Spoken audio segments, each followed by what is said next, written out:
এইভাবে যদি ডাল রান্না করা হয় তাহলে আর অন্য কোনো রান্না করতেই লাগবে না, এই এক রান্নাতেই পুরো ভাত খাওয়া হয়ে যাবে।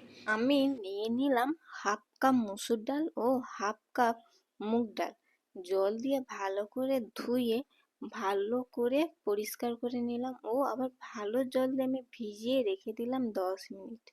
তারপরে ভিজিয়ে রাখা ডাল একটি কড়ার মধ্যে নিলাম, ওর মধ্যে দিয়ে দিলাম সরু করে কেটে নেওয়া আলু, পাতলা করে কেটে নেওয়া পেঁয়াজ, চিড়ে নেওয়া কাঁচা লঙ্কা, টমেটো কুচি, গোটা রসুন, লবণ, হলুদ, লঙ্কা গুঁড়ো ও ভাজা ধনে জিরে গুঁড়ো ও কিছুটা কাঁচা সর্ষে তেল দিয়ে আমি ভালো করে মেখে নেব।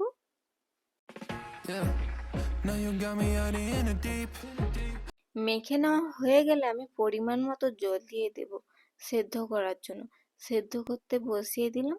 হাফ সেদ্ধ হয়ে গেলে ঢাকনা খুলে খুন্তি দিয়ে নাড়াচাড়া করে কেটে নেওয়া স্লাইস করে গন্ধরাজ লেবু আমি দেব, দিয়ে 2 মিনিট ঢাকনা দিয়ে দেব।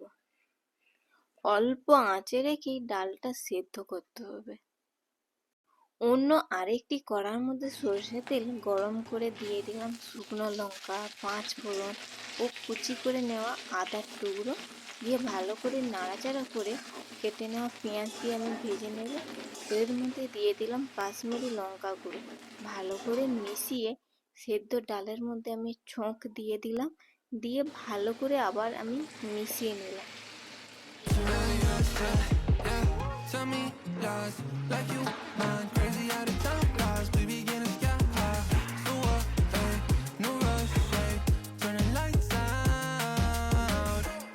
নামানোর আগে আমি কিছুটা ধনেপাতা কুচি উপর থেকে ছড়িয়ে নিলাম, দিয়ে আবারও ভালো করে মিশিয়ে নিলাম।